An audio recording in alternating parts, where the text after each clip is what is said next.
একটা বাস্তব কথা কি জানো তো বন্ধুরা, যতক্ষণ তুমি মানুষের জন্য করতে পারবে ততক্ষণই কিন্তু তুমি ভালো মানুষই হয়ে থাকবে। ঠিক যখন থেকে তুমি সমস্ত কিছু করা বন্ধ করে দেবে, তখন দেখবে যেই মানুষটা তোমাকে নিয়ে মাথায় নিয়ে নাচতো সেই মানুষটাই তোমার নামে বদনাম করছে। এটাই বাস্তব কথা, জানো তো। তুমি যতক্ষণ কারোর জন্য করতে পারবে ততক্ষণ যার জন্য করবে সেই মানুষটার কাছে তুমি ভালো মানুষই হয়ে থাকবে। কিন্তু যখন থেকেই তুমি করা বন্ধ করবে তখন থেকেই তার আসল রূপটা তুমি দেখতে পারবে।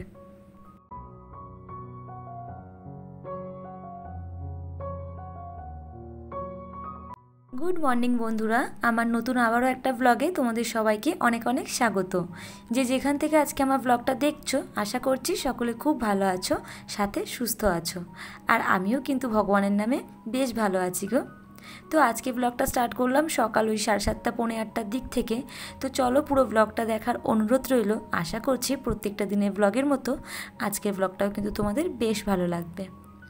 তো বন্ধুরা, ঘরের তো বাসি ঘরে যে সমস্ত কাজগুলো থাকে, ঘর ঝাড়ু লাগানো, মোছা, তারপর তোমার ডাস্টিং করা, বিছানা গুছানো, সমস্তটাই কিন্তু আমি করে নিয়েছি। নিয়ে বাইরেটা একটু ঝাড়ু লাগিয়ে দিলাম। কি বলো তো বন্ধুরা?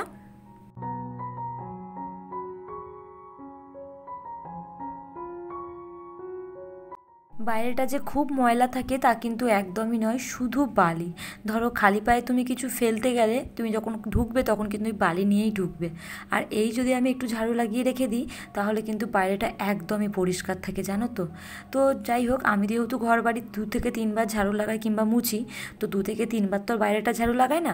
তবে 2বার কিন্তু আমি, যেমন বিকেলবেলা ঘর বাড়ি পরিষ্কার করে বাইরেটা পরিষ্কার করি, তেমনি সকালবেলাও ঘর বাড়ি যখন পরিষ্কার করি তখন কিন্তু বাইরেটাও পরিষ্কার করে নিই।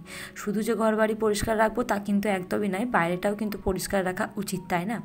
তো সেই জন্য ঘর বাড়ি যখনই ঝাড়ু লাগাই চেষ্টা করি বাইরেটাও একটুখানি ঝাড়ু লাগিয়ে নিতে। আর তেমন তো ময়লা থাকে না, একটু হাত লাগালেই কিন্তু পরিষ্কার হয়ে যায়। তো বাইরেটা ঝাড়ু লাগালাম, তারপর কিন্তু স্নান করে নিলাম। স্নান করে একটুখানি সিঁদুরটা পরে নিয়ে আর পুজোটা কিন্তু কমপ্লিট করলাম।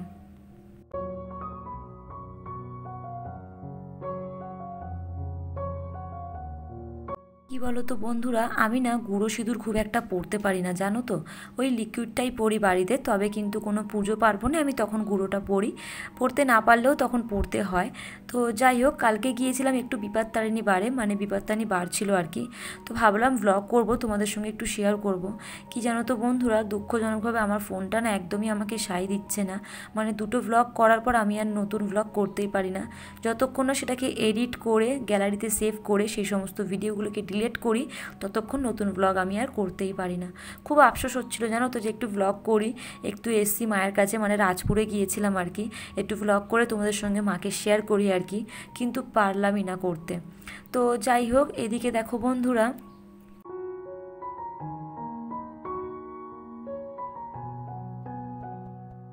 দোকান থেকে কিছু জিনিস আনা হয়েছিল আর কি। তো এই ডাল, বড়ি, তারপরে এই বেসন। আসলে কি বলো তো বন্ধুরা, এখন তো যখন তখনই বৃষ্টি হচ্ছে, তো ভাবলাম বেসনটা আনিয়ে রাখি, তাহলে যখন তখন একটু পেঁয়াজে কিংবা যা কিছুই হোক হাতের সামনে যাই থাকে সেগুলো কিন্তু বড়া করতে পারবো। সে ডালের বড়াও হতে পারে, পেঁয়াজি হতে পারে। এখন তো মাছের ডিমও আমি খুব আনছি, মাছের ডিমের বড়া, তারপর একটুখানি ধরো গাঁধাল পাতার বড়া। তো সেই জন্য আমি না একটু এনে রাখলাম, জানো তো। আর ওইদিকে বড়িটা দেখলে, এই বড়িটাও কিন্তু যখন আমার ঘরে একদমই কিচ্ছু থাকে না, বুঝতেই পারি না কি রান্না করব, তখন কিন্তু আমি আলু বড়ির তরকারি করি। যদি কখনো সবজি থাকে সেই সবজির মধ্যেও একটু বড়ি ফেলে দিই, তাহলে তরকারিটা কী বলো তো, বেশ ভালো হয়, জানো তো। তো সেই জন্য একটু আনিয়ে রাখলাম। আর ওই যে ডালটা দেখলে, আজকে করব ডাল আর একটু বড়া। তো সেই জন্য আর একটু উচ্ছে আলু ভাজবো আর কি।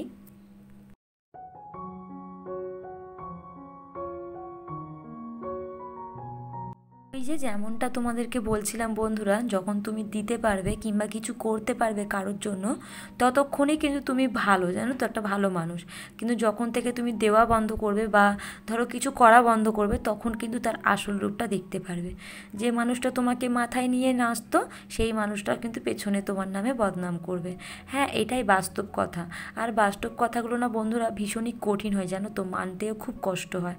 তো যাই হোক, একটা কথা কি জানো তো বন্ধুরা, অনেক কিছুই না চোখের সামনে দেখেছি, জানো তো, অনেক কিছুই বলতে গেলে জীবনের অনেক অভিজ্ঞতা হয়েছে এরকম, বলতে পারো আর কি।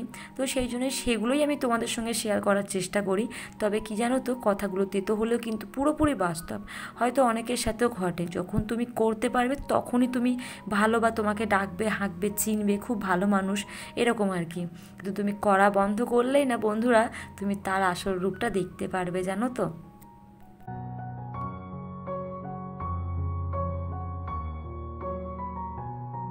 কী বলো তো বন্ধুরা, কাউকে সময় দেওয়ার থেকে বা কারোর চোখে ভালো হওয়ার থেকে আমি বলবো সেই সময়টা নিজেকে দেওয়া উচিত, নিজেকে ভালো রাখা উচিত, জানো তো। মানুষ তো বলবেই, মানে লোকের কথা তুমি কখনোই বন্ধ করতে পারবে না, জানো তো, লোকের মুখ কখনোই বন্ধ করতে পারবে না। যতক্ষণ দেবে ততক্ষণই ভালো। তো সেরকম না করে নিজের জন্য সময়টা দেওয়া আমার মনে হয় বেটার। মানুষ যা ইচ্ছা বলে যাক, আমি তো জানি, কিংবা আমরা তো জানি আমরা কোন পথে চলছি বা আমরা কেমন মানুষ, তাহলেই হবে।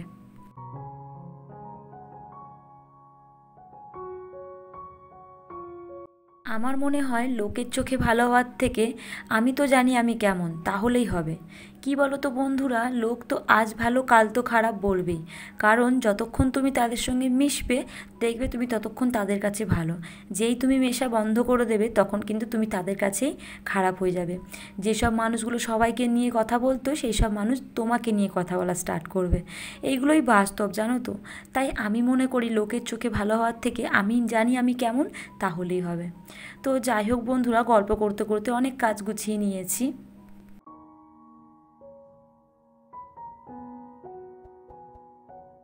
জানো তো বন্ধুরা, আজকে না আমার একটু রান্না বান্না করতে দেরি হয়ে গেছে।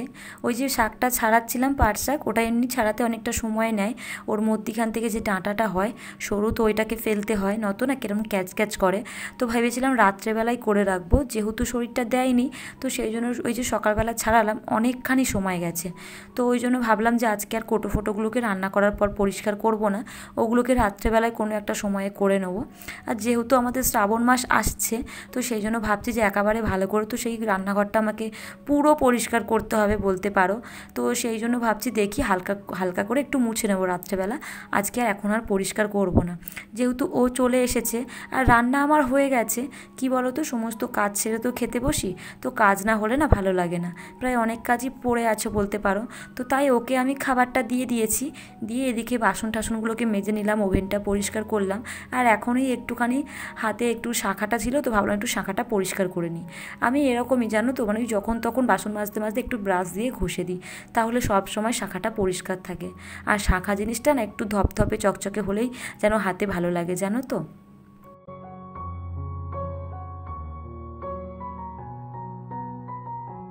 আর আজকে রান্না করেছিলাম উচ্ছে আলু ভাজা, ওই পাট শাকের বড়া, আর পাট শাক দিয়েই ডাল করেছিলাম। বড়া বলতে ওই পেঁয়াজ লঙ্কা একটুখানি রসুন আর কালো জিরে দিয়ে বেসন দিয়ে একদম বড়া টাইপের করে নিয়েছিলাম। তো অল্পই করেছিলাম, যেহেতু শাকটা আমি পুরো ছাড়িয়ে উঠতে পারিনি। বিকেলবেলা ভাত খাওয়ার পর তারপর ছাড়িয়ে সন্ধে সন্ধে একটুখানি করব গরম গরম বড়া, সেরকমই ভেবে রেখেছি। তো এদিকে দেখো মানি প্ল্যান্টের গাছের জলগুলোকে পাল্টিয়ে দিলাম, দিয়ে একটুখানি জায়গা মতো আবার রেখে দেবো। কি বলো তো বন্ধুরা, এটা আমি অ্যাকচুয়ালি সন্ধেবেলায় করি, তবে যখন ফাঁকা সময় পেয়েছি তো ভাবলাম করে নিই। তো দেখো জলগুলো পাল্টিয়ে জায়গা মতো রেখে দিলাম। আর এরপর ভাবছি আমি একটু খেয়ে নিয়ে রেস্ট নেব। তো বন্ধুরা, খাওয়া দাওয়ার পর বিকেলবেলা আমার গাছগুলোকে তোমাদেরকে একটু ঘুরিয়ে দেখাচ্ছি। অ্যালোভেরা গাছ, টাইম গোলাপ গাছ, এদিকে দেখো নতুন নতুন অনেক গাছ লাগিয়েছি। এই গাছটার নাম আমি জানি না। তো যাই হোক, এইদিকে তুলসী গাছগুলোও বেঁচে গেছে, আর এই যে একটা নীলকণ্ঠ গাছ। তো অনেক কটা চারা বসিয়েছিলাম, তার মধ্যে একটা হয়েছে, জানো তো। আর এই যে নয়নতারা গাছ, এইগুলো সবই বসাচ্ছি। এমনিতে তো আমি গাছপালার প্রতি ভীষণই পাগল বলতে পারো, ছোট থেকেই। আর তার উপরে না একটু ফুল হলে ভালো লাগে ঠাকুরকে দিতে। আর এই যে জবাটা দেখছো, একটা মা নিয়ে এসছে, একটা আমি যেটা এনেছি আমারটা মনে হচ্ছে পিঙ্ক কালার, একই জবা শুধু কালারটা আলাদা। এই যে এটা আমি নিয়ে এসেছি, এটা হচ্ছে পিঙ্ক কালার। আর ওই যে বালতিতে দেখলে ওটা মা নিয়ে এসেছে, ওটা হচ্ছে রেড কালার। দেখো কত থোকা থোকা হয় ফুলগুলো, দেখছো তো। খুব একটা তো গাছ নেই, এই কটাই গাছ আমার। তো যাই হোক, আজকের মতো ব্লগটা এই পর্যন্তই, নতুন ব্লগে দেখা হচ্ছে।